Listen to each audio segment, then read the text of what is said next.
A wire of length 200 centimeters is cut into two parts and each part is bent to form a square. If the area of the larger square is 9 times that of the smaller square, find the perimeter of the larger square. So in this case they are asking you to find out the perimeter of the larger square. Perimeter का मतलब होता है कि sum निकालना है. Sum of all the boundaries. सब sides को plus कर देते हैं तो उसको कहते हैं perimeter. Sum of all boundaries is called perimeter. ठीक है.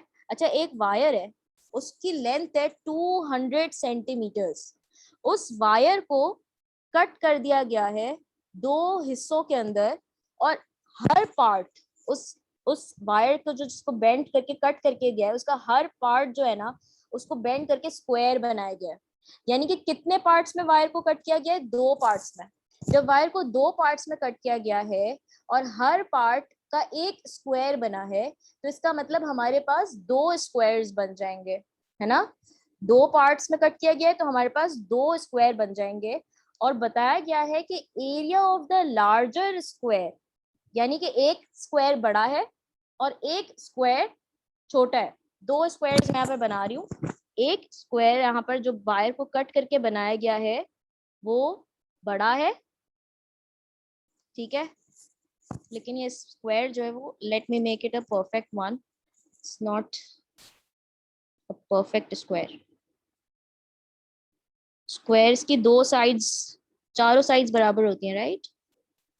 चारों साइड्स. एक स्मॉल स्क्वायर छोटा वाला है, छोटू स्क्वायर बनाते हैं, एक बड़ा वाला स्क्वायर बनाते हैं, ठीक है. अब ये है हमारे पास लार्जर स्क्वायर जो कि वायर के एक पार्ट से बना है और ये है हमारे पास स्मॉलर स्क्वायर.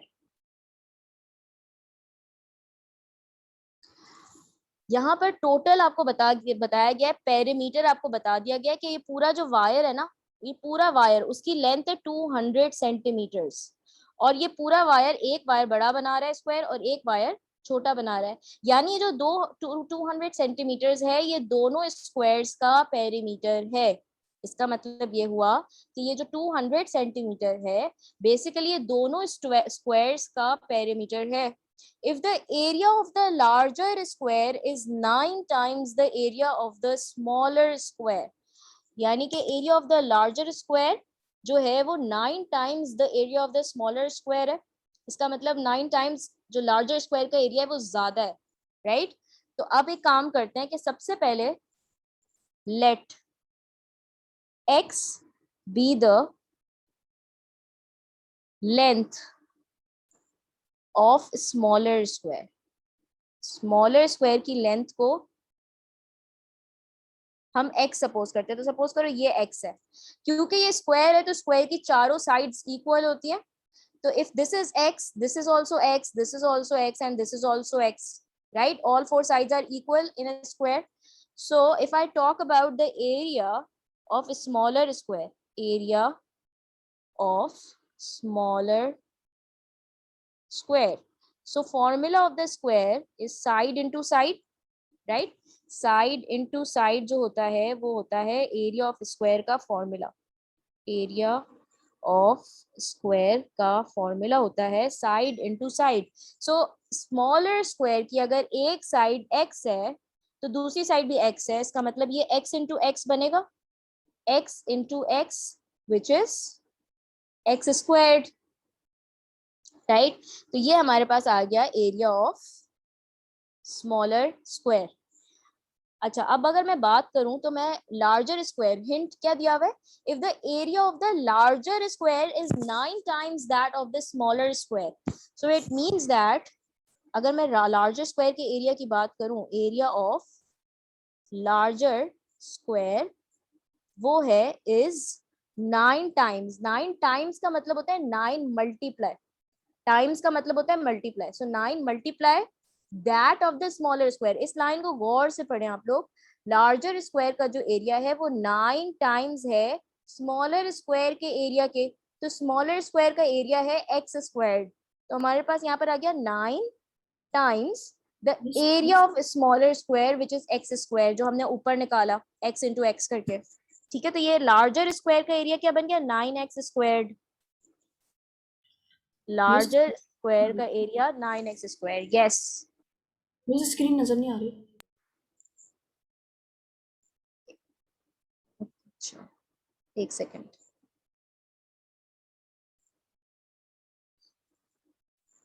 अब आ रही है। Yes miss.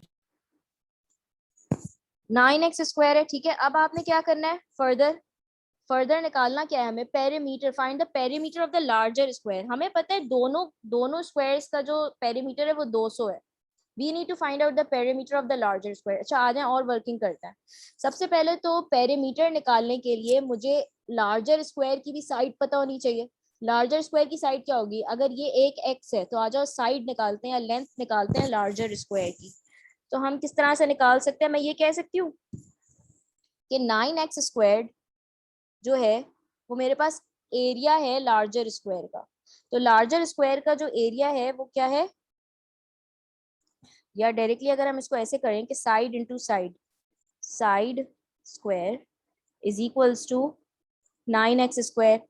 ये वाली चीज मैंने क्या लिखी, यानी कि अगर लार्जर स्क्वायर की मुझे एक साइड निकालनी है तो side into side will give me area, side into side will give me area. So side square is giving me the area that is 9x square, जो मैंने ऊपर निकाला है। अब मुझे x को सब्जेक्ट बनाना है, या अगर मैं x को सब्जेक्ट ना बनाऊं तो साइड निकालने के लिए what we can do is simply we need to just cancel out the square on both sides. In order to cancel out the square on both sides, I am going to take under root on both the sides. So taking square root on both sides. So it will be side squared is equals to 9x squared. Now square root and square gets cancelled, square root and square gets cancelled, और ये square root 9 के ऊपर भी है तो ये क्या बन जाएगा 3. So it will be side is equals to 3x. तो ये जो साइड हमारे पास आई है ये साइड आई है लार्जर स्क्वायर की, side of larger square is equals to 3x. मुझे पता है ये सवाल थोड़ा मुश्किल है, आई नो, बट मैं दोबारा से आप लोग को समझा दूंगी, कोई मसला नहीं है, मैं रिपीट कर दूंगी तो और क्लियर हो जाएगा किस तरह से क्या लॉजिक लगाई है। पहले तो मैंने यहाँ पर सबसे पहले यहाँ तक का जो मैंने चीज की है उसको मैं एक दफा दोबारा रिपीट करने लगी हूँ, आप लोग गौर से सुन रहे हैं, देखें जिसको नहीं समझ आया। सवाल में आपको मैंने पूरा समझाया कि एक वायर दिया हुआ है जिसकी 200 सेंटीमीटर लेंथ है और उसको दो हिस्सों में डिवाइड किया गया है। दो हिस्सों में डिवाइड करने के बाद एक हिस्सा लार्जर स्क्वायर से बनाया गया है और जो छोटा वाला हिस्सा है उसको स्मॉलर स्क्वायर में कन्वर्ट किया गया है, ठीक है। स्मॉलर स्क्वायर की सबसे पहले तो मैंने साइड कंसिडर करी, एक साइड मैंने सपोज कर ली कि ये एक्स है, ठीक है। तो मुझे पता है कि ये एक्स है अगर, तो इस स्मॉलर स्क्वायर का एरिया क्या हो जाएगा एक्स स्क्वायर, ठीक है। Side into side x square बन गया। एरिया ऑफ लार्जर स्क्वायर की अगर मैं बात करूं, क्योंकि यहाँ पर मुझे हिंट दिया गया है लार्जर स्क्वायर के लिए, the area of the larger square is 9 times that of the smaller square. तो area of larger square is equals to 9 times the area of the smaller square, किया तो ये 9x स्क्वायर बन गया। After getting the area of the larger square, what I did was I found out the side of the larger square. In order to find out the side of the larger square, I know that side into side gives me the area.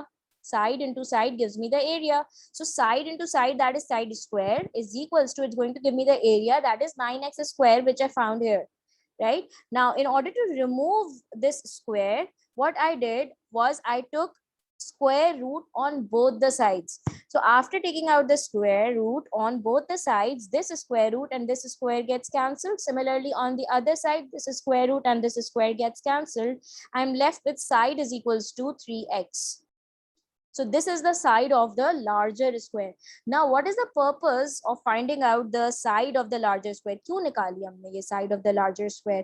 निकालने का मकसद ये है कि आपने बेटा पहुंचना है पेरीमीटर के ऊपर।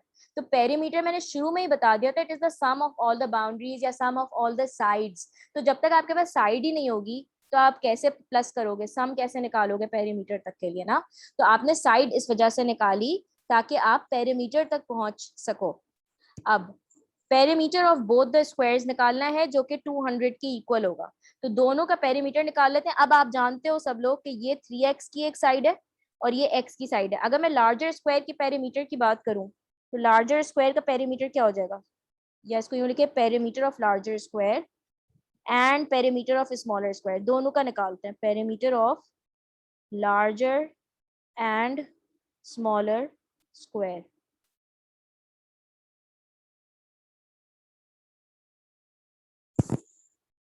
this will be 3x plus 3x plus 3x plus 3x, 3x को 4 times आप ऐड करोगे, rather than writing like this 3x plus 3x plus 3x plus 3x बहुत लंबा चौड़ा हो जाता है, तो डायरेक्टली 4 से मल्टीप्लाई कर दो। 4 को 3x के साथ मल्टीप्लाई कर दो, ये पेरीमीटर आ जाएगा। सिमिलरली स्मॉलर स्क्वायर की अगर बात करें तो rather than writing x plus x plus x plus x, simply we can do is 4x, 4 से x को मल्टीप्लाई कर दिया। सो ये बन गया 12x plus 4x which is 16x। यानी कि इन दोनों का पेरीमीटर, लार्जर और स्मॉलर स्क्वायर का पेरीमीटर x के टर्म्स में हमारे पास 16x आ गया। अब हमें सवाल में शुरू में बता दिया था कि दोनों पेरीमीटर का, दोनों स्क्वायर्स का पेरीमीटर 200 है और यहाँ पर x के टर्म्स में 16x है, तो दोनों के पेरीमीटर को हम ये कह सकते हैं कि 16x is equals to 200. In this way we will be able to find out the value of x. जब वैल्यू ऑफ x आ जाएगी तो वो ही x हमने क्या शुरू में कंसिडर की थी, x जो थी वो length of the smaller square थी, याद आया? x जो थी हमारे पास लेंथ या side of the smaller square थी। तो हम लोग x को निकाल लेते हैं। x क्या निकलेगा, 200 upon 16 which will give me 12.5। तो x की वैल्यू आ गई 12.5 और लार्जर स्क्वायर का पेरीमीटर निकालना है। तो लार्जर स्क्वायर का पेरीमीटर हमने सवाल में ऊपर क्या फाइंड आउट किया, ये देखो 4 into 3x that is 12x। ये जो 12x है ये perimeter of the larger square था। अब x की जगह पर I am going to substitute 12.5 जो वैल्यू आई है x की, तो इस तरह perimeter of the larger square आ जाएगा, right? So perimeter is equals to 12x है perimeter of larger square, perimeter of larger square is equals to 12x है। x की वैल्यू क्या है, 12 into 12.5, ये टोटल वैल्यू आ जाएगी 150 centimeters and that is your final answer.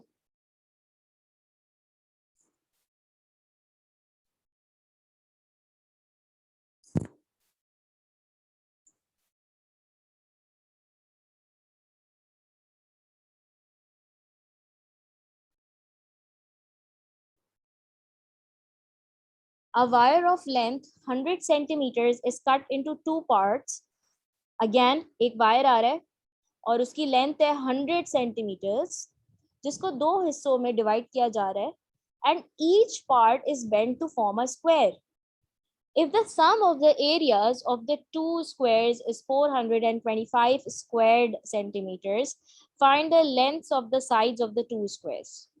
I repeat, यहाँ पे एक छोटा सा डिफरेंस है। जो हमने ऊपर क्वेश्चन नंबर 8 किया और क्वेश्चन नंबर 9 किया, उसमें डिफरेंस ये है कि क्वेश्चन नंबर 8 में हमें पता था कि जो वायर को बेंड करके स्क्वायर बनाए जा रहे हैं उसमें लार्जर और स्क्वायर स्मॉलर स्क्वायर का जिक्र था, लेकिन यहाँ पे कोई ये साइज नहीं दिखाया हुआ स्क्वायर का। बस बोला गया है कि यहाँ पर आपको दो हिस्सों में जब वायर को डिवाइड किया जा रहा है तो each part is bent to form a square. We don't know which what is the size of the square basically.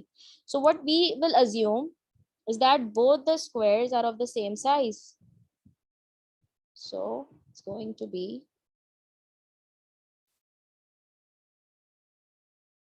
two squares of the same size, right? If the sum of the areas of the two squares is 425, यानी आपको बता दिया गया है कि सम मतलब plus किसको add करना है, दोनों स्क्वायर्स के एरिया को जब आप ऐड करोगे तो वो एरिया दोनों स्क्वायर्स के आएगा 425 squared centimetres.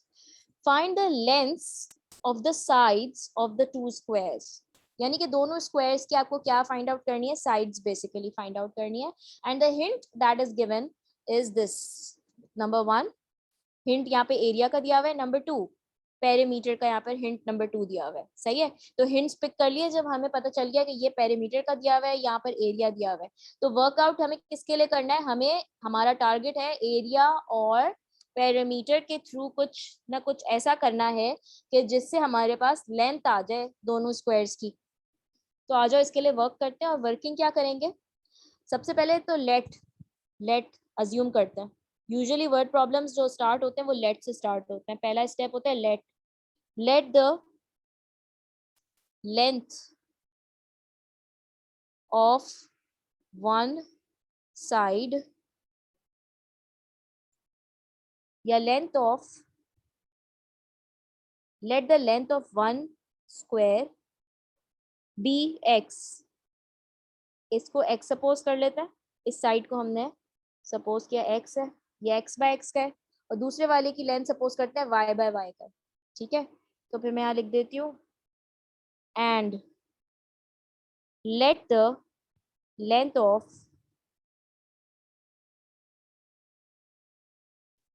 Other square be Y.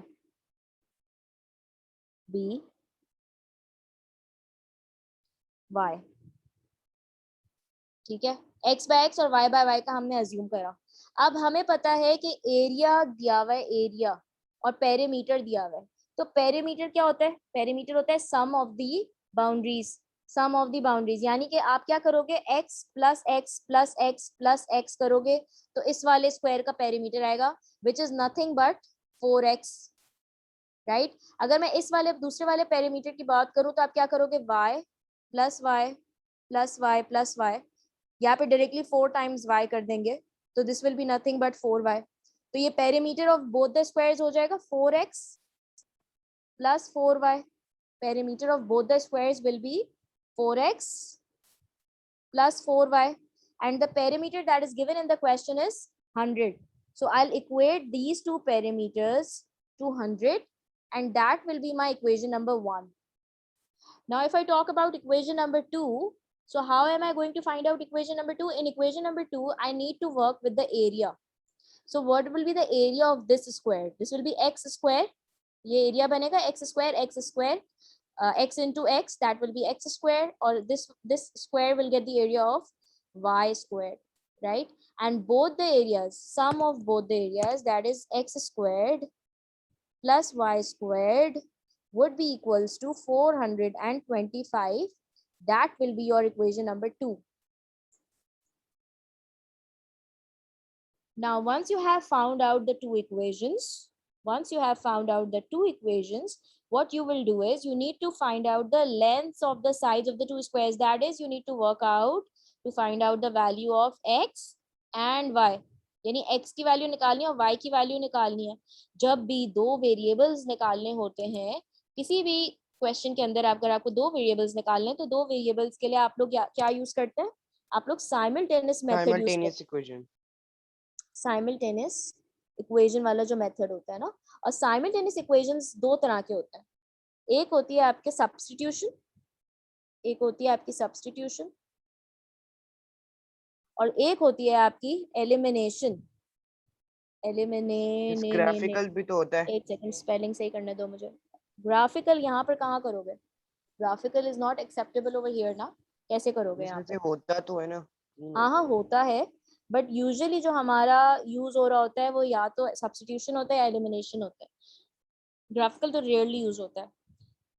तो अब क्या करेंगे, देखो यहाँ पर मुझे एलिमिनेशन मेथड मुझे ज्यादा सूटेबल नहीं लग रहा. क्यों, यहाँ पर एलिमिनेशन मेथड क्यों मुझे सूटेबल नहीं लग रहा, इसलिए सूटेबल नहीं लग रहा क्योंकि एलिमिनेशन में आप क्या करते हो कि आप एक वेरिएबल को बिल्कुल एलिमिनेट कर देते हो, बिल्कुल इग्नोर कर देते हो, या बिल्कुल आप कह रहे हो उसको कटा देते हो. ठीक है, आप लोग एक वेरिएबल को बिल्कुल हटा देते हो तो आपके पास जो दूसरा वेरिएबल बच जाता है और फिर आप उसको सॉल्व कर लेते हो। एलिमिनेशन में ये होता है that you have to eliminate one of the two variables, but in this case I can not eliminate this x and x square, क्योंकि दोनों के इसके पावर भी डिफरेंट है, तो एलिमिनेट नहीं हो सकता। तो इन this case I can not use elimination very easily, so I will go with substitution. So substitution में क्या होता है कि सब्स्टिट्यूशन में आप जैसे इक्वेशन नंबर 1 आपने यूज किया और एक वेरिएबल को ना सब्जेक्ट बना दिया। So let's say I'll work out with equation number 1. Equation number 1 है 4x plus 4y equals to 100, और उसमें मैंने y को सब्जेक्ट बना दिया। आप x को भी बना सकते हो, it's all up to you. So 100 minus 4x हो जाएगा, y is equals to 100 minus 4x upon 4. y को सब्जेक्ट बना लिया। अब जब हमारे पास ये y आ गया तो आप ये y इसके अंदर पुट करेंगे, सब्स्टिट्यूट करेंगे इक्वेशन नंबर 2 के साथ। ठीक है, इक्वेशन नंबर 2 के अंदर आप लोग y की वैल्यू को सब्स्टिट्यूट कर देंगे। तो आ जाओ इसके अंदर सब्स्टिट्यूट करते हैं, वो क्या बनेगा, x स्क्वायर्ड हमारे पास इक्वेशन क्या है, equation number 2 is x squared plus y squared is equals to 425. x squared will be copied as it is. y मेरे पास आ जाएगा 100 minus 4x upon 4 bracket close is equals to 425. And when you solve it further, मिस whole square होगा ना? हाँ whole square. अच्छा ये तो बहुत थोड़ा सा ना ट्रिकी हो गया। एक काम करते हैं कि इसको यहाँ पर और सिंप्लीफाई कर देते हैं। अगर मैं 100 माइनस 4x अपॉन 4, इसमें से मैं 4 को कॉमन ले लूँ, सही है ना, तो ये क्या बनेगा 25 माइनस एक्स, आसान करते हैं ना काम अपना, 25 माइनस एक्स अपॉन 4। अब ये 4 इस 4 से कैंसिल हो गया, तो y को ले लेते हैं हम लोग 25 माइनस एक्स। ठीक है, तो कॉमन लेके हमारे पास सिंप्लीफाई हो गया y का एक्सप्रेशन। अब जब हम y के एक्सप्रेशन को यहाँ पर पुट करेंगे तो हम पुट करेंगे 25 माइनस एक्स। जब हम 25 माइनस एक्स पुट करेंगे तो 25 माइनस एक्स हमारी आइडेंटिटी के थ्रू एक्सपैंड हो सकता है, a minus B the whole square वाली आइडेंटिटी से एक्सपैंड हो जाएगा। So x squared plus a squared minus 2ab plus b squared is equals to 425। अब आप लोग नोट करें कि ये पूरी जो मेरी इक्वेशन है ये x के टर्म्स में आ जाएगी। जब ये पूरी इक्वेशन x के टर्म्स में आ जाएगी तो आप आराम से इसको सॉल्व कर सकते हो। ये हो जाएगा एक्स स्क्वायर्ड प्लस 25 स्क्वायर्ड 625 हो जाएगा, minus 50x plus x squared is equals to 425। So x squared plus x squared is 2x squared minus 50x plus 625 minus 425 is equals to 0. I hope you all are with me. सारे follow कर रहे हैं? Are you all there? Understanding?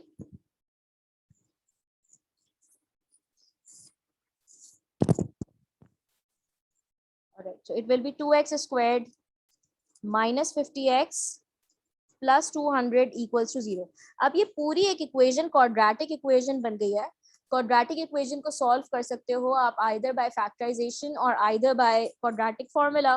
तो आप यहाँ पर एक और चीज करो, देखो ये 2 है, ये 50 है, ये 200 है। अब इतनी बड़ी इक्वेशन को ना आप सिंप्लीफाई भी कर सकते हो। सिंप्लीफाई कैसे कर सकते हो, अगर आप पूरी इक्वेशन को डिवाइड बाय 2 कर दो, पूरी इक्वेशन को डिवाइड बाय 2 अगर आप कर दो तो ये बन जाएगा x squared minus 25x plus 100 is equals to 0। 0/2 भी आपको ऑब्वियसली 0/2 भी आपको 0 देगा, सही है। तो पूरी इक्वेशन को मैंने डिवाइड बाय 2 कर दिया, ये सिंप्लीफाई हो गई। अब यहाँ पर आप फैक्टराइजेशन भी यूज कर सकते हो, आप क्वाड्रेटिक फॉर्मूला भी यूज कर सकते हो। तो मैंने आपसे कहा है कि जहाँ पर फैक्टराइजेशन अप्लाई हो सकती है आप फैक्टराइजेशन को प्रायोरिटी दिया करो। फैक्टराइजेशन कैसे हो सकती है, यहाँ पर देखो हमें 100 बनाना है, तो 100 के ऐसे 2 फैक्टर्स बनाने होंगे कि आपके मल्टीप्लाई हो तो 100 दे और प्लस या माइनस करें तो 25 आए। So if we go with 100 के लिए तो हम 2 का टेबल ले लेते हैं। कौन कौन से फैक्टर्स बन सकते हैं, चलो आ जाओ देखते हैं। 2 50s आर इज 100 और 4 25s आर इज 100 और 5 20s are is 100 oh 520s are is 100 which means that कुछ लिंक बन रहा है 25 के साथ, है ना? 5 और 20 का कुछ लिंक बन रहा है 25 के साथ. और भी हो सकता है, 10 10s भी बन सकता है, 100 1s भी बन सकता है, बहुत सारे फैक्टर्स बन सकते हैं, बट हम लोग जाएंगे इसके साथ, सबसे ज्यादा अच्छा वाला 5 इंटू 20. 5 इंटू 20 जो यहाँ पर सबसे ज्यादा सूटेबल है, 20x minus 5x plus 100 is equals to 0. तो x की वैल्यू आ जाएगी x minus 20 minus 5, x minus 20 is equals to 0. So x minus 5, x minus 20 is equals to 0. x की क्या वैल्यू आ गई? x की दो वैल्यूज आ जाएंगी which will be x is equals to 5 or x equals to 20.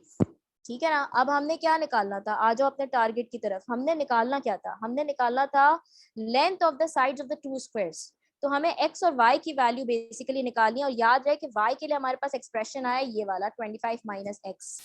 तो हम लोग अगर यहाँ पर x की वैल्यू 5 है, y का एक्सप्रेशन है 25 minus x. So y is equals to 25 minus 5 करेंगे तो y इज इक्वल्स टू 20 आ जाएगा. सही है, एक चीज ये. दूसरी चीज, अगर हम यहाँ पर यूं करते हैं कि y is equals to 25 minus x की वैल्यू 20 प्लग इन करते हैं, तो 25 माइनस 20 विल बी 5, राइट? तो ये हमारे पास y इक्वल्स टू 5 आ जाएगा. ठीक है, तो in either case what you are going to get is, अगर आपके पास x 5 है तो y 20 आ रहा है, और अगर y 5 है तो x आपके पास 20 आ रहा है. तो it means the same thing कि आप कोई सा भी कुछ भी ले लो, आपके पास जो लेंथ आएगी वो 20 और 5 के अलावा कुछ आ ही नहीं सकती, है ना? तो आपने लिख दिया statement the lengths of the two sides, the length of the two sides of the squares